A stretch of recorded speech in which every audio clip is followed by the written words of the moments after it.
Hola a todos. Para seguir con las causas de dolor abdominal agudo, en esta ocasión vamos a hablar de isquemia mesentérica. Esta es la bibliografía que utilizamos y empecemos entonces con generalidades. Algo que debemos entender primero es que la isquemia intestinal se clasifica en tres tipos. La colitis isquémica o la isquemia colónica, que es la hipoperfusión del intestino grueso, en su mayoría va a ser transitoria, autolimitada, pero también puede conducir a una isquemia aguda grave con un infarto intestinal. Por otro lado, tenemos la isquemia mesentérica aguda, que es un flujo sanguíneo inadecuado agudo al intestino delgado, que puede ser arterial o venoso, y puede provocar un infarto intestinal. Debemos entender que esto es una emergencia quirúrgica que tiene una alta tasa de mortalidad, que se desarrolla muy rápidamente y pues que la mayoría de los casos se dan por un proceso embólico.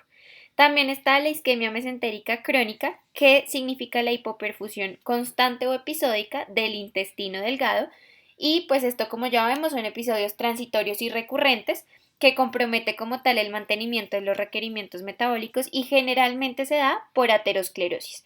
Pero en este video vamos a hablar específicamente de la isquemia mesentérica aguda. Y esta se da por cuatro causas que vamos a profundizar más adelante, pero para que tengan presentes: por procesos embólicos, por trombosis arterial, por trombosis venosa o por isquemia mesentérica no oclusiva. Y ahorita vamos a ver una por una. Rápidamente, en cuanto a la epidemiología, sepan que tiene una mortalidad muy alta que ocurre principalmente en adultos mayores de 60 años, que de cada 1000 ingresos hospitalarios, uno de ellos va a ser isquemia intestinal.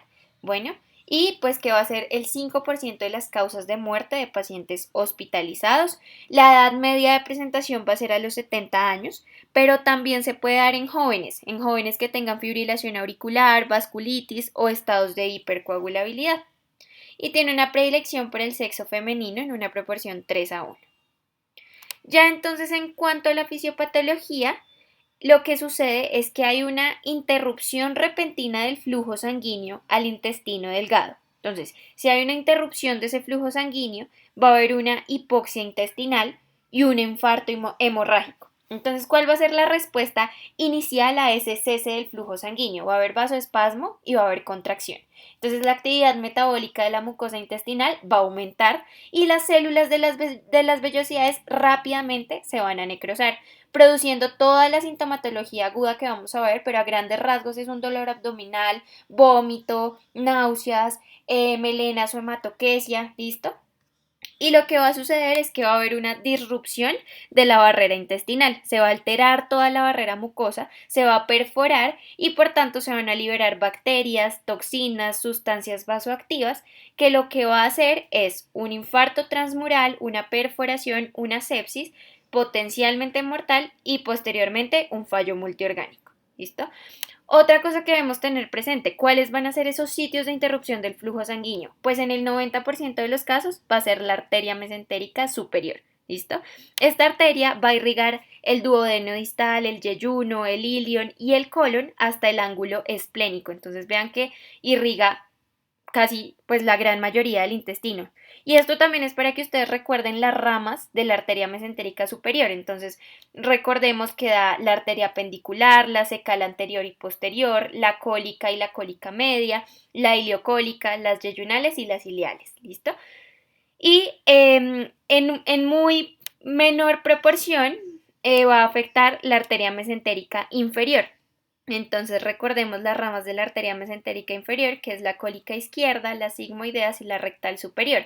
Esta arteria va a irrigar la segunda mitad del colon transverso, el colon descendente, el sigmoides y el recto. ¿Listo? Y pues también puede afectar a la vena mesentérica superior en el 10% de los casos.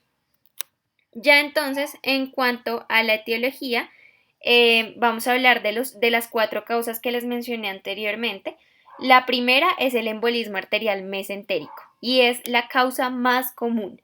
El sitio más frecuente es en la arteria mesentérica superior y se da como resultado de fibrilación auricular, de infarto de miocardio, enfermedad cardíaca valvular, endocarditis, ¿listo? Entonces los émbolos principalmente van a estar en las cavidades izquierdas y las arritmias son el factor precipitante más común para que se produzca esta isquemia mesentérica. ¿Por qué se va a dar principalmente en la mesentérica superior? Porque tiene un calibre que es muy amplio. Adicionalmente se bifurca, vean en esta imagen, en un ángulo muy cerrado. Entonces, pues es por esto que va a impactar aquí. Y la mayoría lo va a hacer entre los 3 a los 10 centímetros siguientes en el origen de la cólica media. Entonces veamos que se van a impactar principalmente en esta área. Bueno, en la arteria mesentérica inferior realmente es muy raro porque tiene un diámetro más reducido y también se pueden localizar en el tronco celíaco. Veamos acá el tronco celíaco, este se bifurca de la aorta en un ángulo recto, entonces también pueden estar acá. La segunda causa es la trombosis arterial mesentérica, esta es la segunda causa más frecuente en un 15 a 20% de los casos y esta se da principalmente por una aterosclerosis preexistente, por arteritis, por aneurismas, por disección aórtica, ¿listo? Entonces también principalmente en la arteria mesentérica superior o en el tronco celíaco. Y en el 30% de los pacientes van a tener una historia sugestiva de isquemia mesentérica crónica. ¿Cómo vamos a identificar esto? Pues van a tener un dolor postprandial, una pérdida de peso antes del episodio agudo, son pacientes con mala absorción, ¿listo? Y pues generalmente, como ya sabemos, van a tener un antecedente preexistente, ¿listo? La tercera causa va a ser una isquemia mesentérica no oclusiva. ¿Y qué es esto? Es una isquemia mesentérica aguda donde no hay una obstrucción arterial ni venosa, solamente hay una vasoconstricción mesentérica.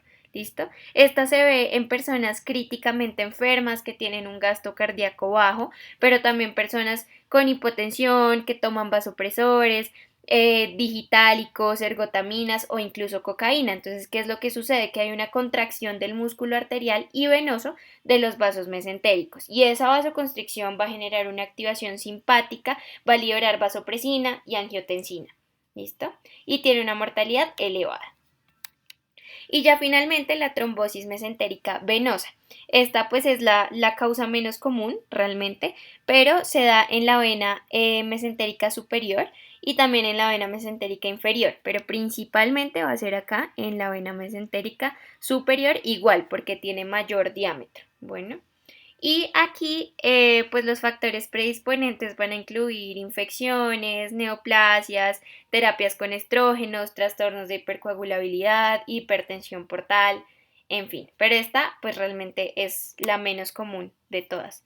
Aquí en esta imagen me pareció súper chévere, se las puse para que vean pues las 4 causas de isquemia mesentérica. Ya en cuanto a las características clínicas, entonces van a tener un paciente con dolor periumbilical que va a ser desproporcionado a los hallazgos físicos, náuseas o vómito, diarrea que puede ser sanguinolenta, rectorragia, signos de sepsis como taquicardia o hipotensión y el curso clínico va a variar dependiendo de la etiología, entonces es muy importante que ustedes sepan identificar esto. Si es un paciente que posiblemente tiene la isquemia por un embolismo arterial agudo, pues el inicio va a ser abrupto, va a ser doloroso. Si es por trombosis arterial agudo, la presentación va a ser menos severa, ¿listo? Si es por una isquemia no oclusiva, pues los síntomas se van a desarrollar durante varios días y si es por una trombosis venosa, los síntomas son menos dramáticos y van a empeorar gradualmente. ¿Listo? Pero, por ejemplo, un paciente con una embolia arterial aguda, que es lo que vimos es la más común, se va a presentar con un dolor abdominal que va a ser intenso, fiebre, diarrea sanguinolenta, leucocitosis, fibrilación auricular, a diferencia de un paciente con trombosis arterial aguda, pues sí, puede ser un paciente que ya previamente tiene una enfermedad vascular periférica o una enfermedad cardiovascular conocida y síntomas de isquemia mesentérica crónica, además de todos los síntomas agudos. Entonces así es como clínicamente ustedes lo pueden diferenciar. En cuanto al diagnóstico, laboratorios van a pedir hemograma, gases arteriales, LDH y creatinquinasa principalmente, y lo que van a encontrar va a ser leucocitosis con neutrofilia, van a encontrar una acidosis láctica, van a encontrar también LDH aumentada, creatinquinasa aumentada, acidosis metabólica, ¿listo? Hiperlactatemia por toda la hipoperfusión que van a tener. En cuanto a las imágenes, el gold estándar, la imagen de elección va a ser el angiotac. Bueno, Entonces, ¿por qué? Porque van a detectar si hay flujo interrumpido o no, si hay estenosis, si hay asas intestinales distendidas o no. Entonces aquí pues les quise traer como algunas imágenes. Primero veamos esta. Aquí vemos entonces un trombo en la arteria mesentérica superior, que es este de acá, y adicionalmente vean que vemos aire, ¿listo? Entonces vemos aire en las venas mesentéricas, aquí, y vemos aire también en la vena porta intrahepática. Normalmente no deberíamos ver aire. Aquí, por ejemplo, vean que aquí está la obstrucción, ¿listo? Y en esta imagen, cuando hay signos isquémicos de las asas delgadas, hay algo que se define como collar de perlas. Entonces quiero que vean que aquí hay isquemia de las asas delgadas, hay engrosamiento, hay edema. También se puede pedir una angiografía por resonancia, pues es una alternativa para no hacer el angiotac. La ventaja es que no hay radiación, sin embargo, pues la evaluación es menos precisa, se recomienda siempre el angiotac.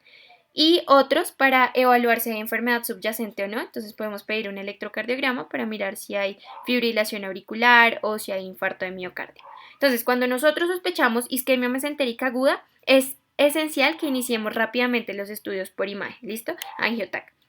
Pero en los casos de que hay riesgo de shock, en los casos de que hay peritonitis, pues está indicada la cirugía de urgencia sin imagen previa. Todo depende y ustedes siempre deben individualizar a su paciente. Y ya para terminar, entonces las medidas generales y de apoyo, el tratamiento que ustedes van a dar van a ser líquidos intravenosos, sonda nasogástrica, si hay intolerancia a la vía oral, si está vomitando un montón, si está muy distendido, analgésicos y antibióticos de amplio espectro para gram negativos y para anaerobios. Y ya la gestión definitiva pues va a ser una laparotomía de emergencia, es decir, que se abre toda la cavidad abdominal, listo, en el caso de que hayan signos de isquemia, peritonitis, sepsis o si ustedes tienen un paciente hemodinámicamente inestable, pues esto es lo que hay que hacer. Dentro de la cirugía, pues lo que se hace es una embolectomía quirúrgica. ¿Esto qué quiere decir? Que se extrae el émbolo abriendo una arteria con incisión, ¿listo? O también se resecan los segmentos intestinales necróticos, es decir, se corta toda la parte intestinal que esté necrótica. También se puede hacer una revascularización endovascular. Esto lo que quiere decir es que se restaura el flujo sanguíneo. Esto se hace en el caso de pacientes que estén estables hemodinámicamente, que no tengan signos de isquemia avanzada. Lo que se hace es una angioplastia con balón y colocación de stent. ¿Qué quiere decir esto? Que se pasa un catéter a lo largo de toda la arteria hasta el lugar donde está la estenosis. Ahí se infla un balón y se coloca un stent. O también se puede hacer una trombectomía farmacológica, que generalmente se hace con estreptoquinasa y con alteplasa. Y también se puede hacer una anticoagulación con heparina en casos de trombosis venosa. A nivel intraoperatorio, esto es lo que ustedes van a ver asas que están distendidas, hiperémicas, necróticas, van a tener hallazgos hemorrágicos, entonces todo esto va a ser característico de la isquemia mesentérica.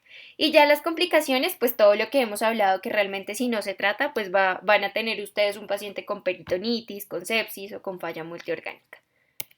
Y listo, eso sería todo. Cualquier cosa, ya saben que nos pueden escribir. Muchas gracias.